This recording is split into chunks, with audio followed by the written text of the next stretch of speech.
And hello ladies and gentlemen, my name is Stuart. Welcome to episode 4 of my Summer of Punk TEW 2020 save. Obviously, this was supposed to be out last week, but obviously we didn't get around to finding time to do it. It was hard. Obviously, I did have a little bit of time to put my thoughts on CM Punk's return to WWE. Obviously, the links will be in the description, in like links at the top of this video there. But yes, obviously we're back. Obviously with week 2 of of Raw. Obviously, last time we left, we found out who the 2 semi-finalists in the WWE Championship tournament, with John Cena and Alberto Del Rio progressing to the semi-finals. So we've got 2 more spots left, and as this edition we have obviously Kofi Kingston going against The Miz and R-Truth Rey Mysterio, who's going to get their spots, as well as kind of like a mystery attacker type angle, obviously with that in this episode as well. So a lot of cool stuff to look forward to. To make sure you don't miss anything, please like and subscribe. Obviously links will be in there as well, obviously, if you want to subscribe, and make sure you don't miss any more new episodes of this thing. So that'd be really awesome. So without further ado, let's dive straight into it, and let's start with we start with John Cena in the ring, kind of confronting the kind of talk backstage that we're in this situation because of him, and he wants to address it. And so yeah, we start there. So let's start with John Cena in the ring. Let's go. Yes, we start off with this edition of Monday Night Raw. We're 59, not great, but for the storyline, I'm surprised that obviously the Summer Punk segments and not exactly doing as well as I thought, but that's fine, that's all good, so we can figure that out in a long way. But when it comes to this segment, I like the idea. We'll start us off with John Cena in the ring, kind of trying to calm everyone down, kind of trying to acknowledge that basically after what happened at Money in the Bank, everyone's not really happy with John Cena. Even the fans are kind of turning on him. Obviously backstage is not that great, but it's obviously all the problems, all the chaos that we have in this is probably because he didn't get the job done at Money in the Bank. I like the idea that basically when he says CM Punk, obviously the crowd shout CM Punk, but obviously after this we have obviously then Alberto Del Rio comes out, and we have a situation of him standing there, standing off, basically staring at him, saying, yeah, everything that's happening at the moment, it's your fault. Like, I've got the Money in the Bank briefcase, and what have we done? Nothing. Who can I cash it in on? Like, you've just ruined everything. And obviously John Cena points out that basically you had a chance to cash in and you failed, so you could equally say it's your fault as well. Obviously then, was it Dolph Ziggler comes out sitting there going, here we go again. John Cena has all the opportunities, all that kind of stuff. And then John Morrison comes to the defense, sitting there saying, what this company really needs is someone new, fresh in charge. Someone that's going to be new and exciting to run this company. So yes, obviously this is all these kind of players that are kind of all having their grievances, why they want to be at the top, all start to show, and then Triple H comes out and kind of sets up a big tag team match between these 4 competitors in the main event tonight. So for 59, I'm pretty not happy with that, and the idea that CM Punk has lost its heat, I think that might just be because Punk's not there yet. Hopefully when he returns at some point in the save, they would do a little bit better. So obviously 4:59, that's not a great start, but hopefully we can build up for the show, goes along. So but obviously after that we go commercial break, and then we cut backstage where we have someone's been attacked has been attacked, and that is Caitlyn. She's been attacked from behind. Obviously when we get there, we find that there's obviously Natalia's there and there's a weapon there. So obviously the first conclusion is that Natalia did the attack, but maybe she didn't, we don't know. But for 59 as well, so it's got the same score as, interesting. I think this game's just been really mean to me in this edition. But yes, obviously this whole situation, Triple H is there as well to heighten up the importance of the attack. But yes, obviously then AJ has kind of seen this, isn't happy with this, and kind of said thinks Natalia attacked her friend, and obviously wants a match of her tonight that she will grant. Triple H obviously wants this resolved, because obviously a lot of backstage attacks have happened in the last 2 weeks since he's been in charge, so he wants to keep this nipping in the bud. So yeah, so he isn't happy with this. So we're going to have a match with AJ Lee and Natalia. Obviously Caitlyn's going to be out for a while, so who attacked her? Was it Natalia? Is it somebody else? We'll find out in a couple of weeks, but in the next couple of months. But yeah, so good stuff there. So obviously after that we go to obviously Triple H's work isn't done, where he basically isn't happy with what The Miz and the R-Truth did last week, with obviously attacking kind of what he did in their tag team match, and what they did when he attacked Rey Mysterio, Kofi Kingston from behind backstage. So he has made a proposal for 62. Everything's just not clicking in this episode. Really annoying, but anyway. But yes, obviously we've got Triple H coming up. He's basically saying he's unhappy with The Miz did, and basically says that both of them are banned from ringside from both of their quarterfinal matches in the WWE Championship tournament. So basically, and obviously our truce match against Rey Mysterio is next, and The Miz cannot get involved. If he does, then basically his opportunity has been void, and the person who's facing will get a bye to the next round. So, same thing. So, but basically Triple H is laying down the law early on. And yes, so obviously after that we go for that first match of the evening. It is R-Truth going against Rey Mysterio. Who's going to progress to the semi-final of the WWE Championship tournament? Who's going to do it? Let's find out. So in the match, and the winner is for 78. That's more like it. West Coast Pop was it for 11, nearly a 12-minute match ish. 58 by R-Truth, 78 Rey Mysterio. Rey Mysterio's killing it in there. Really got the score up. So obviously Rey Mysterio wins with West Coast Pop and progresses to the semi-final of the WWE Championship tournament. So good stuff there. So yeah, I'm pretty happy with that. I mean, obviously a lot of duds at the early on, but this is more like it. So if the matches can deliver but the segments don't, this might be a decent show. So obviously after that so Rey Mysterio is going to face who's going to face either The Miz or Kofi Kingston in the semi-final, possibly next week. So yes, obviously after that we go backstage with The Miz watching this, not happy that his partner lost there. So for 69, not great there. Obviously then we just have a situation of Alex Riley walking past, kind of like, laughing off, saying here we go again, because obviously what happened last week. Happy that his friend Rey Mysterio is getting the win there.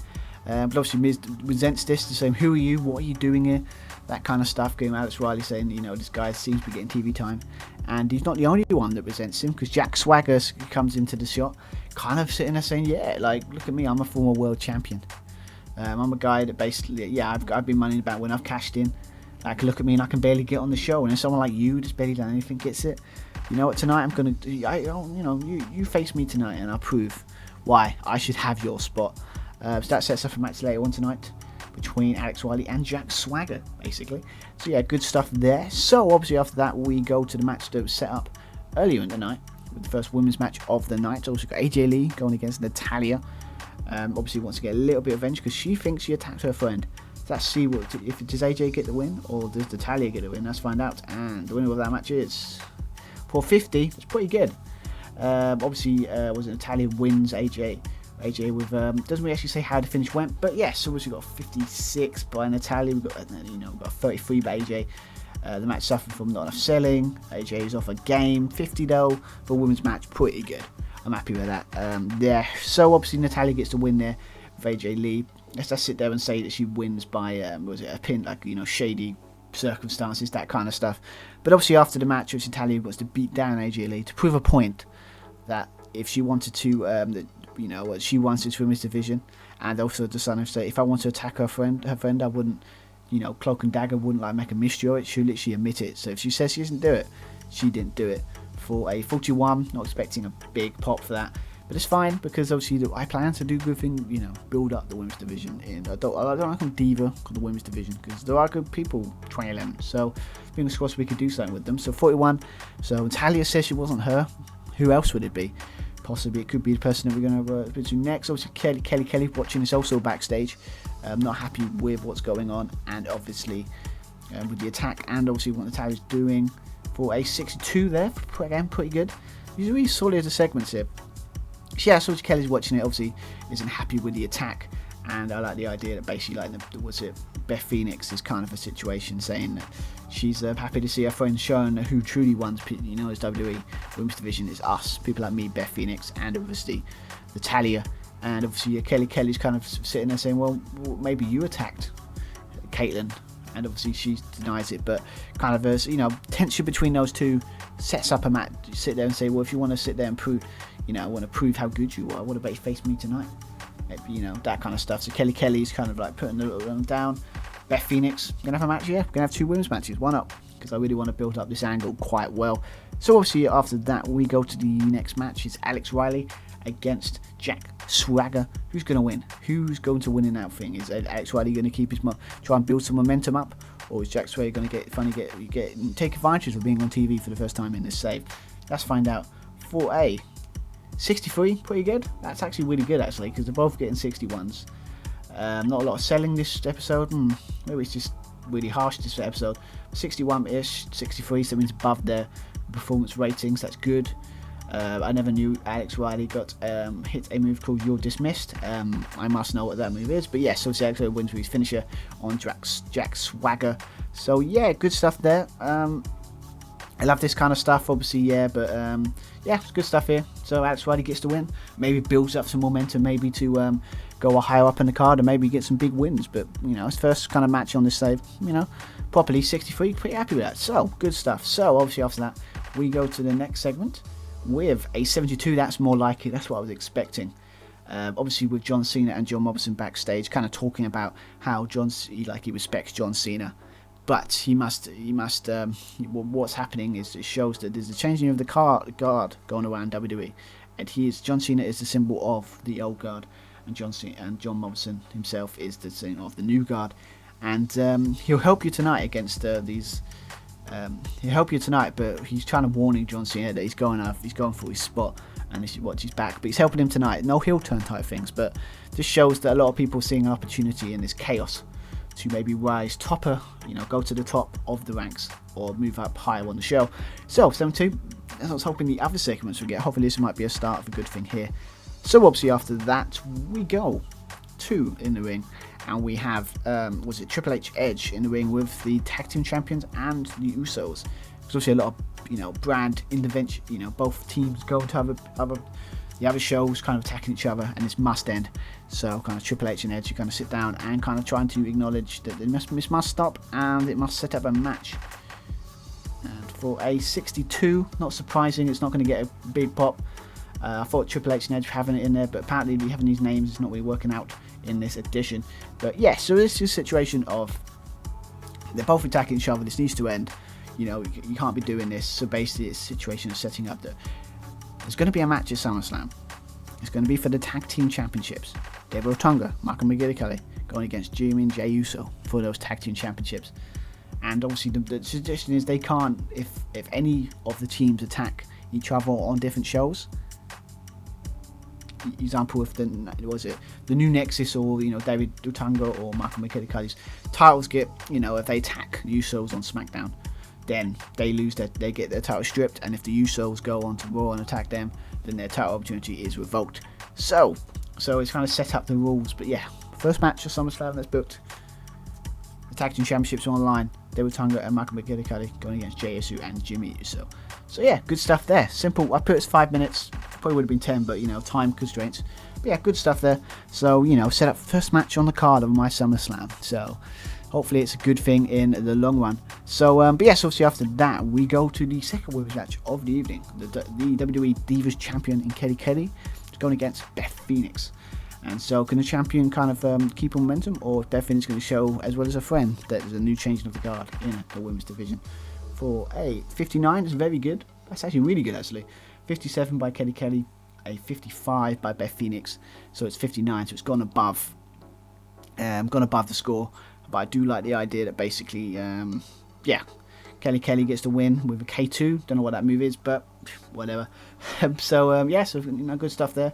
But obviously Beth Phoenix is not happy with this defeat, and obviously attacks the women's champion from behind, and uses the same weapon that was found at Caitlyn's. That was at Caitlyn's attack earlier in the night. So could it have been Beth Phoenix? So 57 there, we now beat down on Kelly. But yes, obviously so maybe Beth Phoenix is the attacker. Maybe, we don't know. So obviously Natalia's a suspect. Beth Phoenix is a suspect. Could it be those two? We don't know. But I like that kind of stuff, like a mystery, you know, kind of stuff. So yeah, 57, good stuff. So we've got a nice little mystery on our hands. So I like that. So, but obviously after that we go to Kofi Kingston kind of coming out, because he's not getting a lot of TV time. He's the US champion. No one's giving him any respect at the moment. And obviously his dream is to always be WWE champion. And all this talk about changing of the guard, why not have Kofi Kingston, the hard worker, the Kofi Kingston, be WWE champion? So kind of sets up the match against The Miz quite well. Yes, that's obviously The Miz, but you know that kind of stuff. But yes, obviously so we have Kofi Kingston there. Obviously, he's going against The Miz in the last of the quarterfinal matches. Who's going to win? Is it going to be The Miz? Is it going to be Kofi Kingston? Let's find out. And the winner of the match is for an 81. Excellent. So for set 81, wow, I can look at that. Way above the score. Obviously, a lot of Kofi Kingston's game, but a lot of Green's commentary, chemistry, was it support of the fans. Very good there. 74 by The Miz, 64 by Kofi Kingston, but an 81 overall in the segment. And obviously, The Miz wins with a skull-crushing finale to progress into the semi-final. So obviously, in the semi-final, we now have The Miz going against Rey Mysterio, and then we have Alberto Del Rio going against John Cena in the semi-finals. Who's going to win that? We'll find out for the next couple of weeks. But the semi-final, bracket is set. We got 81 like that. Good stuff there. Obviously Kofi put up a fight, but I think the Miz versus Rey Mysterio much more interesting match to do. So obviously after that we go backstage with Alberto Del Rio and Dolph Ziggler talking about the main event, kind of talking about how they need to put up a marker tonight. Because obviously John Cena still has the momentum, and if they want to be taken seriously, if they want to be taken seriously in this new era, they just start getting wins against the big boys. For a 68, again, good stuff. A lot of them they would have got last week. They would have got better scores, but I'm not quite sure. But so 68. Yeah, it's basically they've got to start. They've got Alberto Del Rio's got his Money in the Bank winner, so he's got to start. Maybe he might not need that briefcase. Maybe he doesn't. But obviously Dolph needs to start proving his worth and start proving that how he can go from an upper mid card to start getting the wins against the big boys. Because obviously he lost last week, so he's got to try and avenge that loss. So obviously that sets up the kind of main event. We have John Cena and John Morrison teaming up to go against Alberto Del Rio and Dolph Ziggler, and let's find out with that victory what happened there. So let's find out in the main event. For 75, that's actually not bad. Obviously, it proves that maybe I should have put maybe the Miz versus Kofi Kingston as the main event, but then who would have known? But yes, obviously good scores here. You got Alberto Del Rio. John Cena's a bit off his game here. That's still chemistry with his partner. That's surprising, but yeah, you got 74 by both Alberto and Dolph Ziggler.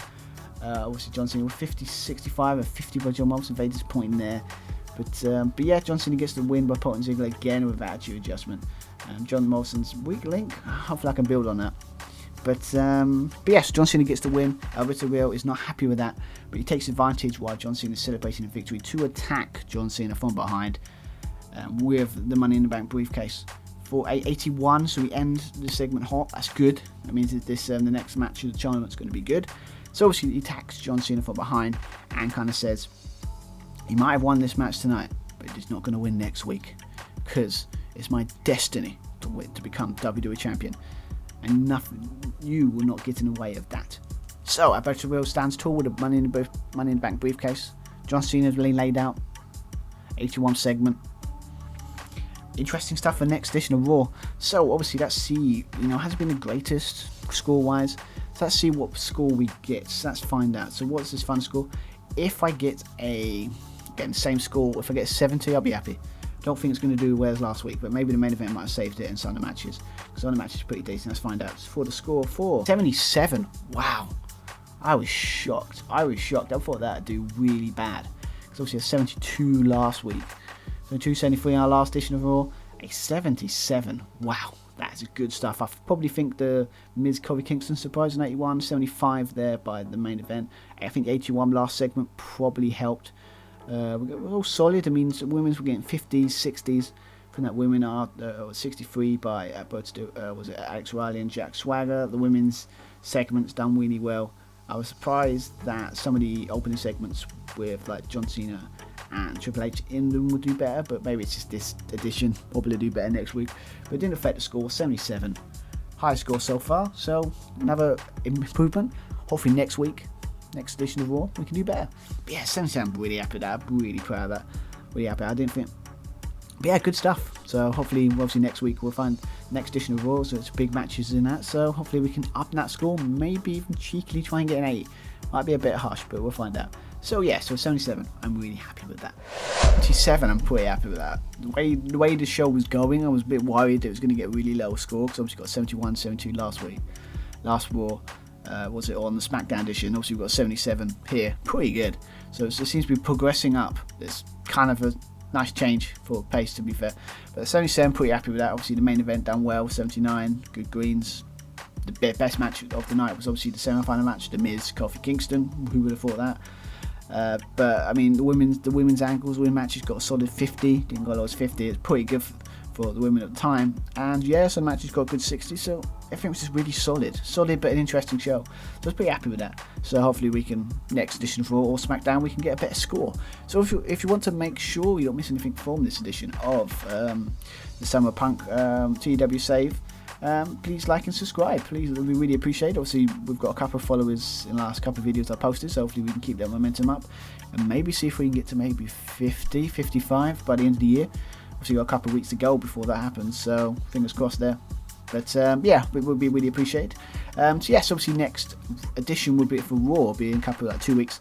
Hopefully we can get one episode, was it week 3 out before the end of the year. That'd be a really good idea. That'd be really cool. Hopefully might be soon do. Obviously next video we're gonna have is the SmackDown edition. Obviously we've got Edges in charge as GM, so a lot of interest stuff there. So that'll be out probably next Wednesday or Thursday, fingers crossed, if all goes well. So yeah, so obviously good. Hope you enjoyed this edition. So all I can say is hope you enjoyed this, hope you enjoyed this video, and I'll be back next week for more TEW fantasy booking. So hope you and see you then, and have a great rest of your week. So bye everyone. Bye.